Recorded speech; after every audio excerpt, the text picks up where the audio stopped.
IVM.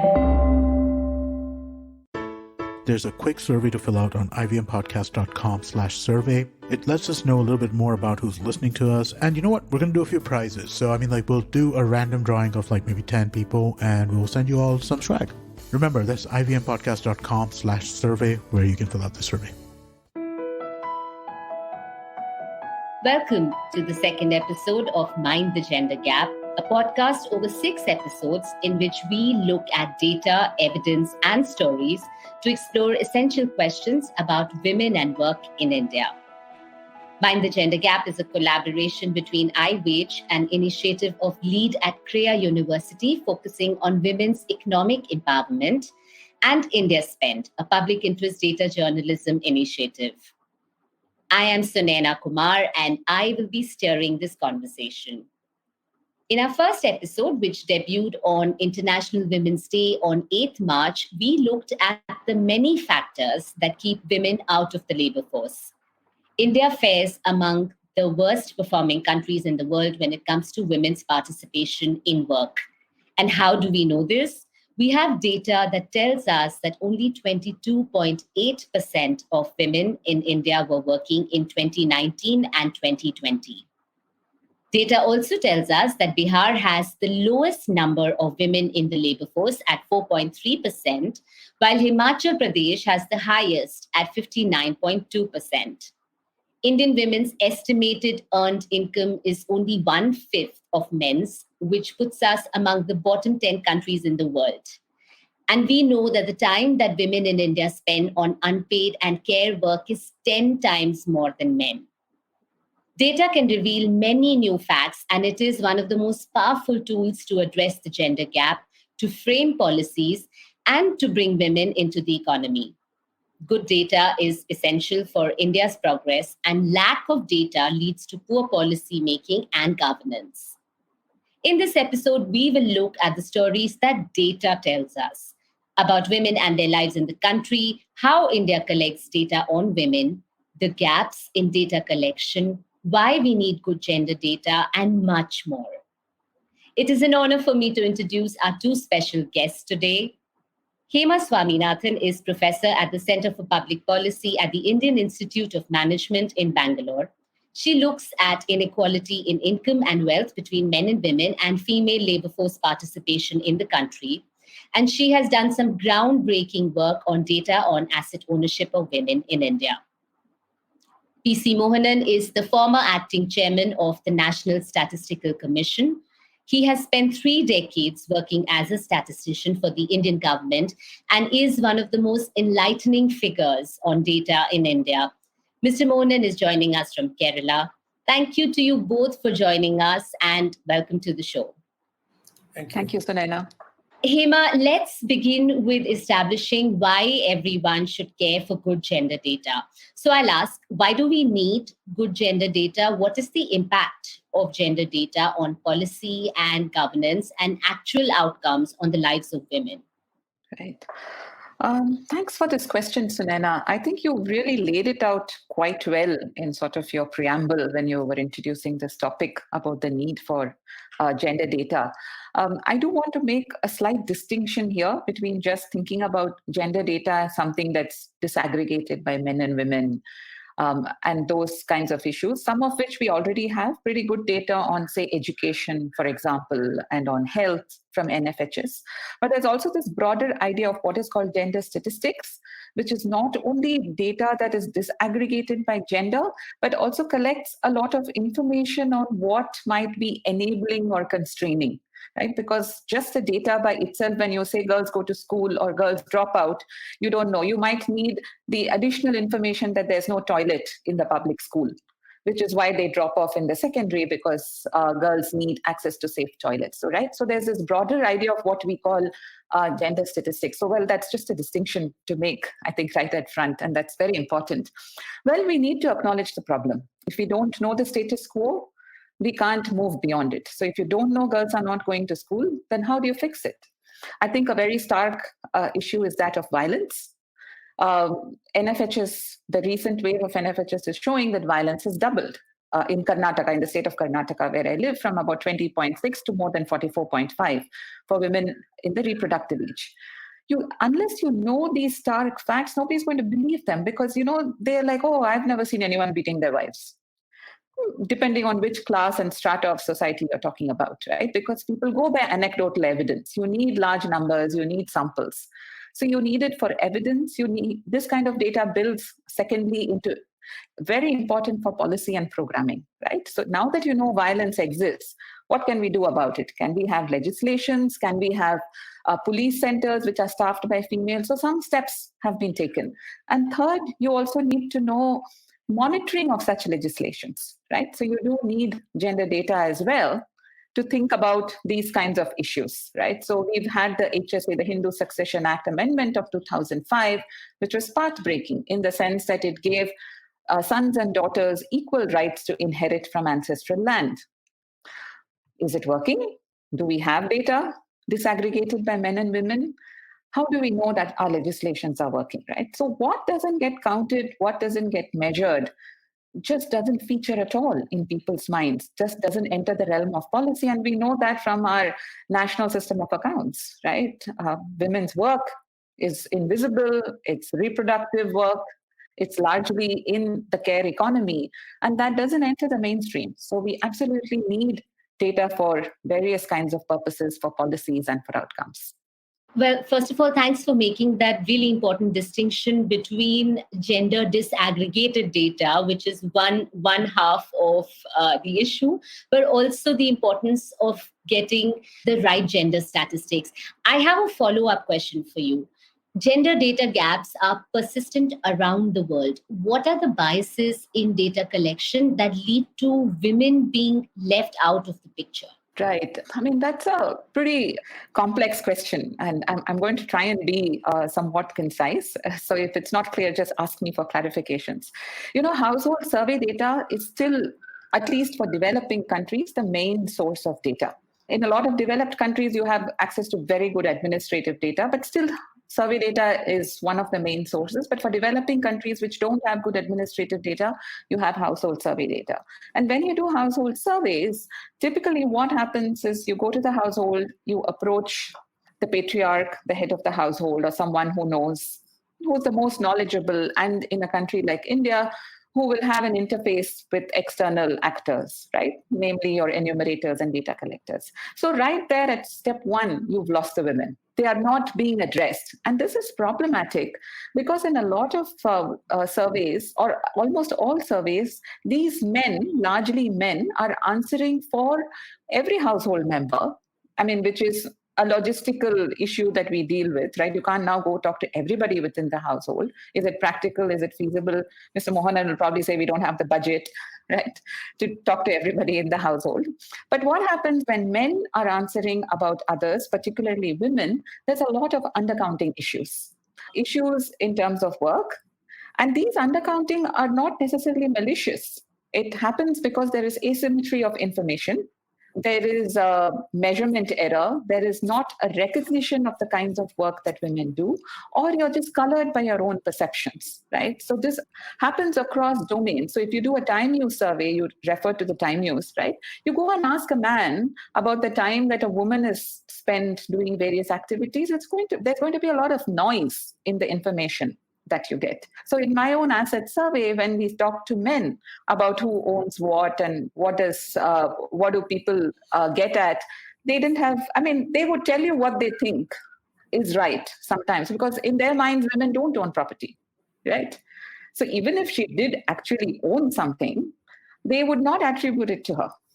Right? So there are lots of biases that come in data. This is one kind of bias that you have between self and proxy. Then there are biases that enumerators themselves bring in. Also, the biases that the statistical system brings in through the kinds of questions that are developed, to the kinds of probes that happen, right? So you might ask a leading question. I think if you look at some perception data, they say, does a child suffer when the mother goes to work, right? In some ways, that's a leading question, because you're leading them to say yes. right? Or think, I mean, there are many ways of wording. Do we pay adequate attention to these kinds of issues? I think is what I would like to flag. And I think what happens is when people are now using mobile data, phone surveys, particularly popular at the time of COVID because we didn't have another option, is that you've got to be mindful of the fact that you've lost women. When you do mobile data, you do phone surveys, many houses just have one phone because it's a substitute for the landline. And it's usually handled by the man. A woman doesn't have access to a phone, right? So, yeah, this question of bias is across the spectrum. I do agree that was a very complex question.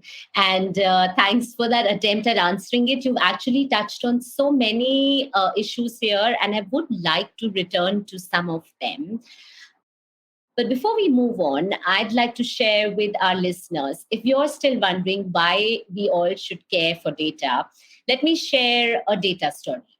The last round of the National Family Health Survey, which covered the period between 2019 to 21, found that women's economic participation in bank account ownership had gone up by 28 percentage points and in mobile phone ownership by 10 percentage points since 2015, when the last NFHS was undertaken.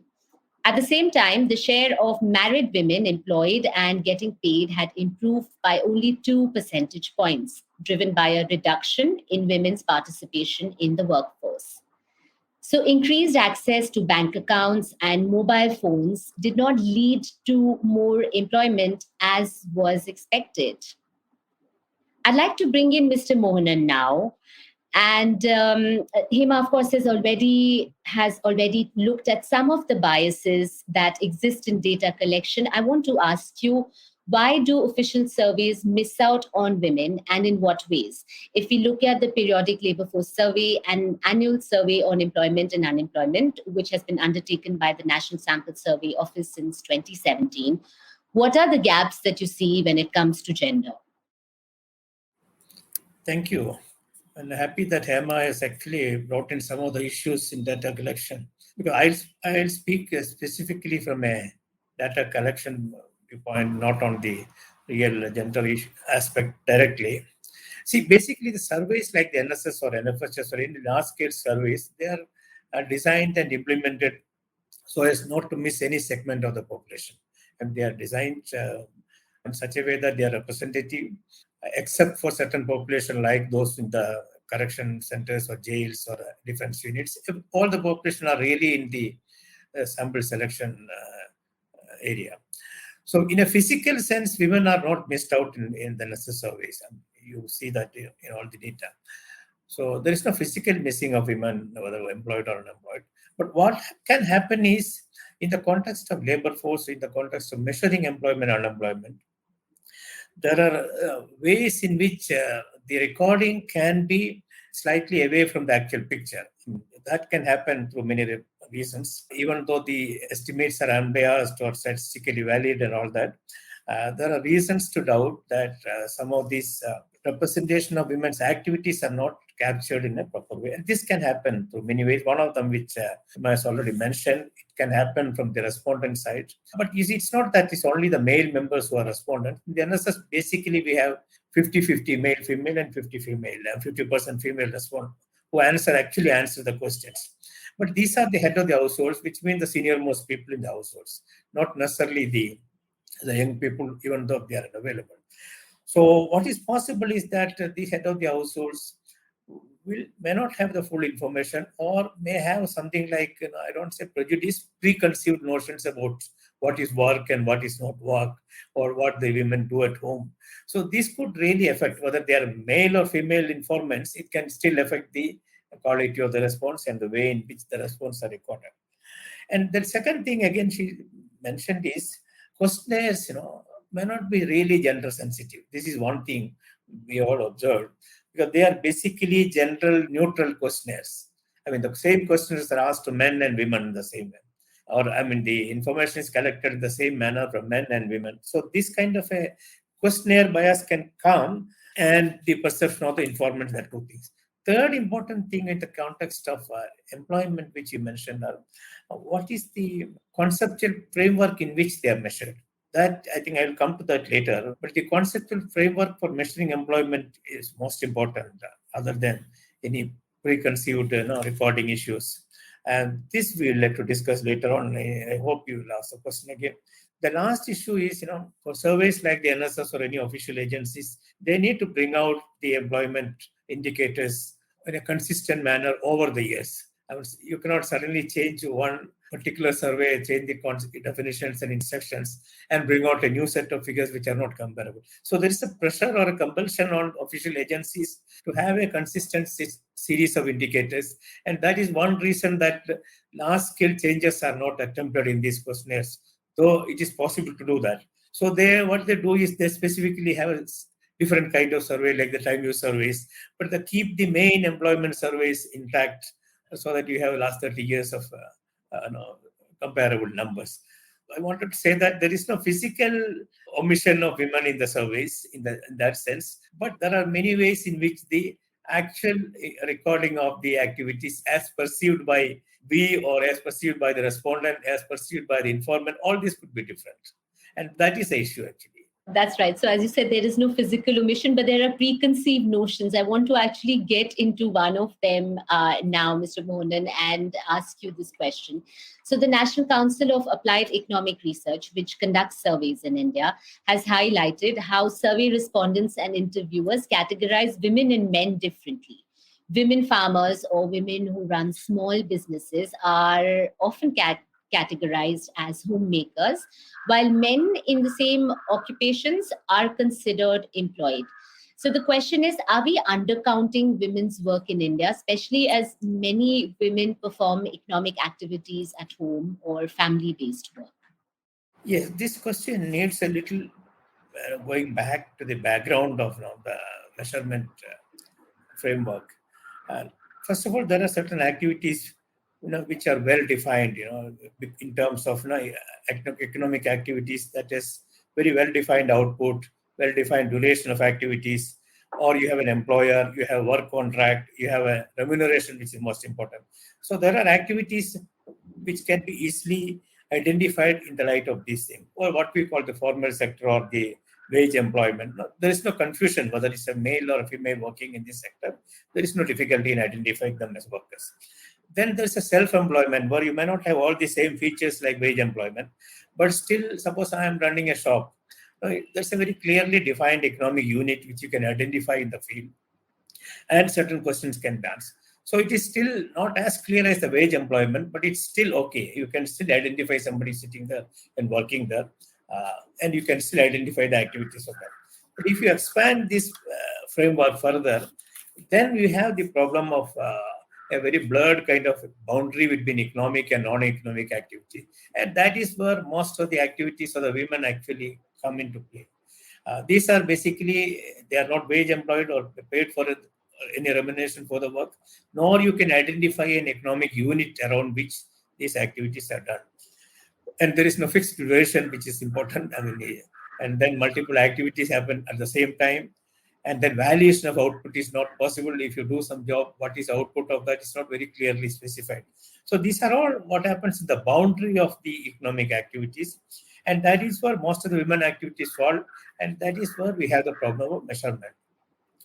Now, the concept of work we have is currently what we use is related to what is measured as in the GDP of the country, in the gross domestic product. So whatever falls within the boundaries of the GDP enumeration, or what we call the national economy, this is all what we count as work in that. Now we have the system of national accounts actually to ensure or identify the boundary of what becomes a economic activity. So we have that kind of an idea, but then for measuring in a survey, it's not just performance and activity. We need to attach some kind of a time, whether it's 1 hour or 1 day or 1 week or majority time kind of thing. Otherwise, two investigators will have two different perceptions. So in a survey, if you want to make sure that your classification or your measurement is correct, or another person goes, it makes the same measurement, you need to define two things. One is the activity and the other is the duration for which the activities are performed. Now, in the process, a large number of activities performed within and around the households have no time specificity, especially when it comes to women's activities. You don't have fixed time that 2 hours you look after the household work, then immediately next 2 hours you do that, or next 2 hours. So this is what generally happens. Well, thank you so much. Actually, that's a fairly extensive answer, which covers a lot of ground.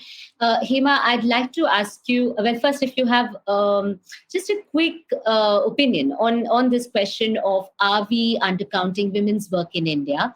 But more specifically for you, you had actually just talked about how most surveys look at household level data, not individual level data, which leaves many women out.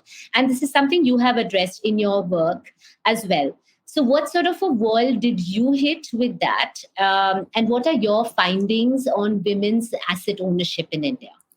So yes, I had done one of the first surveys that looked at gender disaggregated asset data, right? So my biggest beef was when you open the AIDIS, which is the All India Debt and Investment Survey of the NSS, happens every 10 years, is that, and that's not true only of the NSS, but globally, that they will ask, does this household own this house? Does this household own a parcel of land, right? Now, this household is some entity that we have made up for the use of statistical comparisons, measurements, and all of it.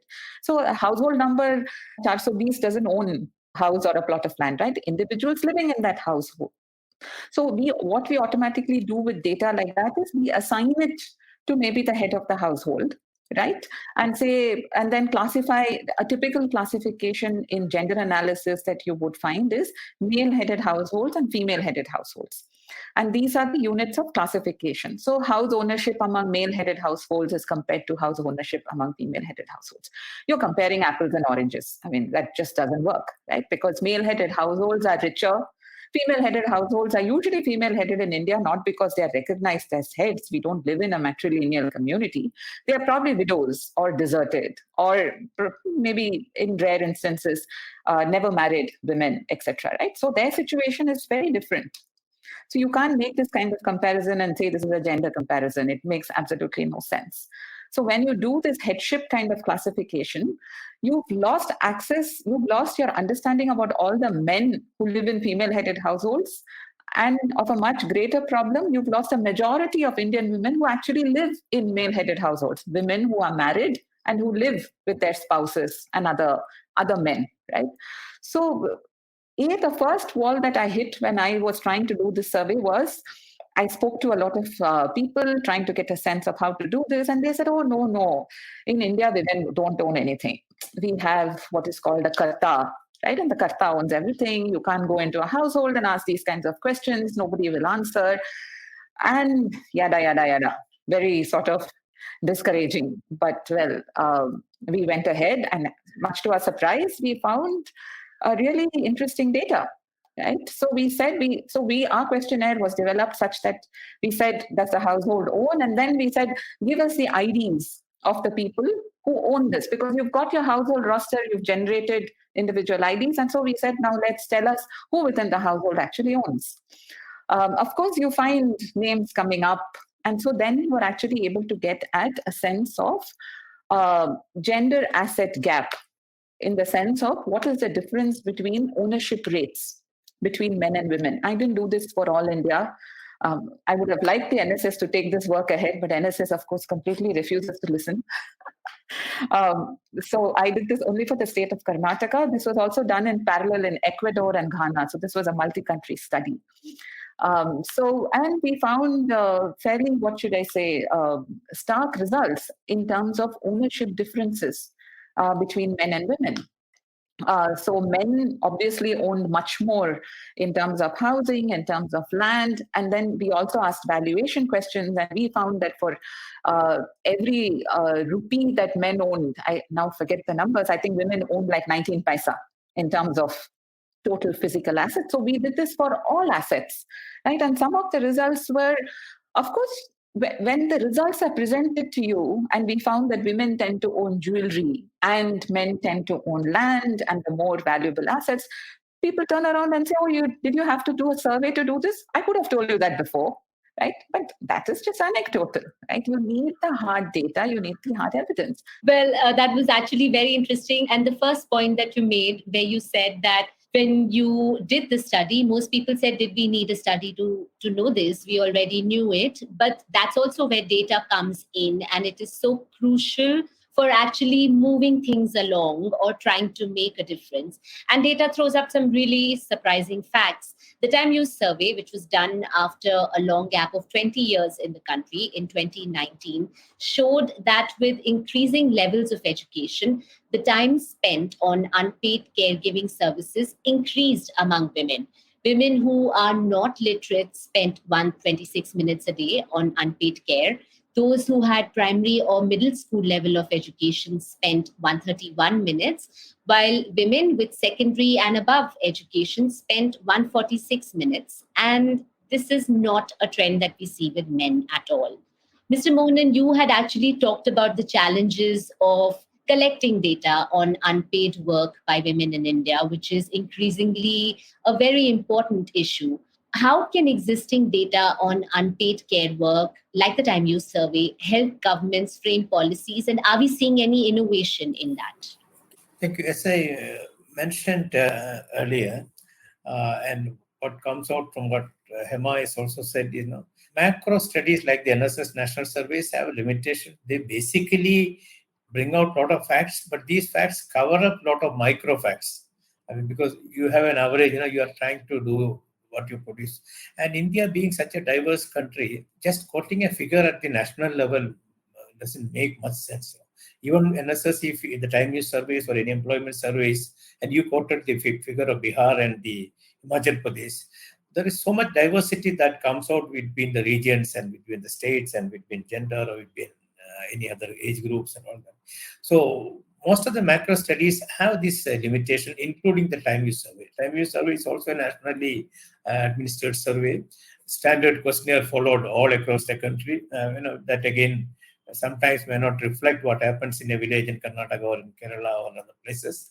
But these are limitations, and this is a big challenge. How do we address these issues? It's not a simple solution to that. But coming to the unpaid work, what has happened in the reporting of time use surveys also, even for women, it's only 65% of the response have come from women. When we asked about the time use of women, it's time use, how the time is spent by women. It's not that always 100% of the time it is answered by women, though a lot of care has been taken to include the individual respondents. Like Emma mentioned, the household is a unit, but if you treat individual as a unit, it becomes much more difficult in a survey to contact one and all in that. So in the time use survey, also you find that substantial responses have come not necessarily from the women, it has come from men also. So that will come it colors the responses to an extent in that thing. But what has happened is we have large-scale differentiation in the time use survey in terms of asking questions, do they participate, and what is the time they spent between men and women. So these indicators are somewhat consistent. I mean, there's no inconsistency when it comes to employment indicators. But the question is how we have captured the care work or the unpaid work within the thing. We have the time spent on them. We have the time spent by women and men also. And it shows a substantial difference. That is assumed and that is well known in that thing. Now, your question is, how do we bring bring this kind of data on the care work or time use survey data into policy framework or something? The one difficulty we have is we normally do not ask why. We only ask what is the time you spent. I mean, we never ask a woman or anybody for that matter why you spend, why you do this against not doing the other one. So these kind of questions are not asked. It's only in my individual research studies you have these questions. So one option for us is to basically try to identify and what alternatives they have and why do they do care work and not the other work. And what factors are inhibiting? Is it the mobility of the women to move out of the villages? Why I tell this thing is, if you look at the school education now, there's a perfect parity. Girls and boys going up to the school, it's almost exactly same. 100% attendance, and there is a parity in the school education. Same thing happens in higher education, higher secondary and above, women are slightly lower, but not substantially lower than men. So up to the age of 23 and all, you find this kind of parity when it comes to education. But the moment you have some, the work participation for, say, for example, 18 to 23 years is what we assume as higher secondary education.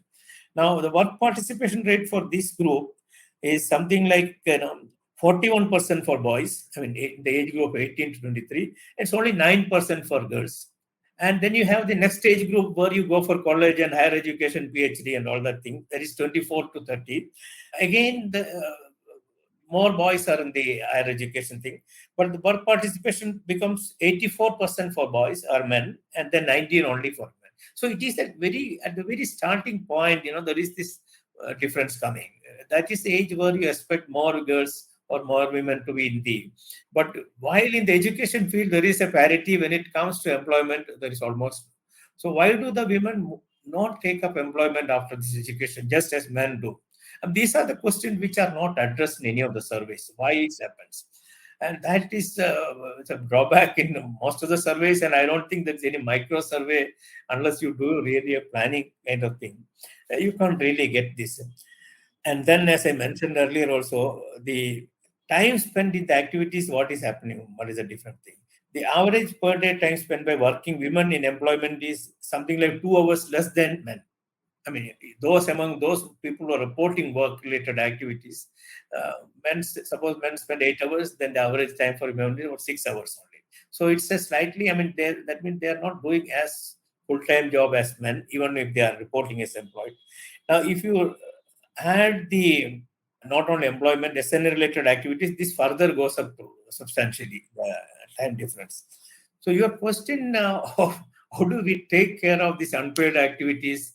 As a statistician, all that I can say is that yes, we need to do surveys, time use surveys more carefully, but we need to ask more questions as to not just exactly what they do it, and perhaps try to ask questions why they do it. And for that, you need a different kind of survey instrument, a different kind of surveyors, investigators to go to the field and do that. The normal Sarkari investigators may not do that. Okay, so the one theme that has come out throughout this conversation is the need to innovate in which we collect data. We're running out of time. So, Hema, I'm going to ask you the last question. The COVID-19 pandemic has impacted data collection, stalled it in many countries, but it has also shown us why more and better data is needed. What is the role that technology can have?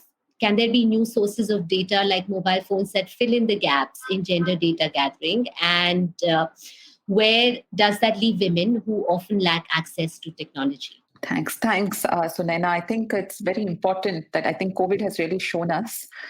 Yes, I think big data, as they say, of which mobile data is part, internet usage and all of it is very important to, I would say, to supplement. They can't really be a substitute for very good administrative data, which again, India doesn't do a great job of collecting. And say even our SRS, our registration systems, all of that is not fully done. People don't always report. And even when there is very good administrative data, we just don't know where it exists, right? I mean, there's lots of data that exists that's not being used because it's not digitized. The public doesn't know about it. So I would say that's the first order of business. Just clean all of that up and put it out. Like I said, I think big data is helpful to understand certain trends, but I would not replace the NSS kind of machinery at all. I think the NSS kind of machinery can be strengthened a lot. I think we need to overcome a lot of bureaucratic inertia and stoppage measures. But and it needs political will and it needs budget. I mean, we always find fault with NSS, but they are tremendously short-staffed. They don't have money. And as Mr. Mohanan said, they're now working with contract staff, right? I mean, you can't have good data when you're not throwing money at it. You've got to throw money at it. I think so there is political will needed. I mean, people who actually do the groundwork in NSS are really committed to data, right? But maybe just not the way we want to see it. But they're doing the best they can under certain resource constrained circumstances, but there is bureaucratic inertia too, right? I mean, status quo, why rock the boat? Because developing a new instrument, piloting it, all of that also is problematic. Yes, I would say researchers should use mobile data, should use internet data, should use lots of other things that you could traffic data, etc. But remember, in a country like India, that's just the tip of the iceberg. It doesn't get at everybody. You've got to be very careful about who it's excluding. It's excluding a lot of people, and as a sort of, if you think of intersectionalities, women are right at the center of those intersectionalities, but you're also excluding vulnerable, marginalized men and others as well. Can I just add one thing to the mobile data use? Please do. See, basically, the survey process to most of us is a very personal thing. When you go to a household or when you go to a respondent, we look around. It's not just that we ask questions and just write down nothing. People observe what is happening around the household, around the person. So that helps a lot in improving the quality. In a mobile kind of a free system, it's a totally impersonal thing. You just read out a series of questions and just it gets recorded automatically. So there are a lot of things you miss in that process, which adds to the quality of the responses. So mobile technology, though it is very fast and very good for processing and dissemination, all that, has this limitation that it makes the whole thing process impersonal. Plus, you assume that the person has all the information right at the fingertips. Now, the answers are required immediately. You don't have time to look around and investigate, and you don't have time to wait for the next response.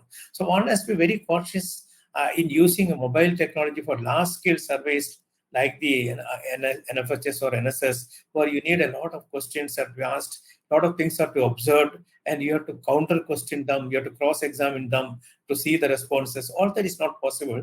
So an old-timer like me in the survey, I am a bit reluctant. I mean, I will use mobile technology if the questions are very short and the questions are impersonal and questions are basically something which you can put as yes or no quantify. Thank you. That was actually a very important point to make. And as both of you have emphasized, new technology cannot replace the systems that we have in place. What we need to do is strengthen those systems. It has been such a fascinating conversation. It has, for me, at least demystified some of the big and obscure questions around data gathering. I hope it has for our listeners as well. Thank you, Mr. Mohanan, and thank you, Hema, for joining us. Thank you, Sunaina, for this wonderful talk. Yeah, thank you so much, Sunaina, and thank you, Mohanan, as always. Lovely to hear. And thanks to our listeners. If you like this episode, please follow our show, Mind the Gender Gap. The show is available on IIM Podcast Network and on all major podcast streaming platforms. And if you like this, please tell everyone you know about the show. Mind the Gender Gap will be back next month with an episode on women and entrepreneurship, which we are really excited to put together, and we hope you will be there.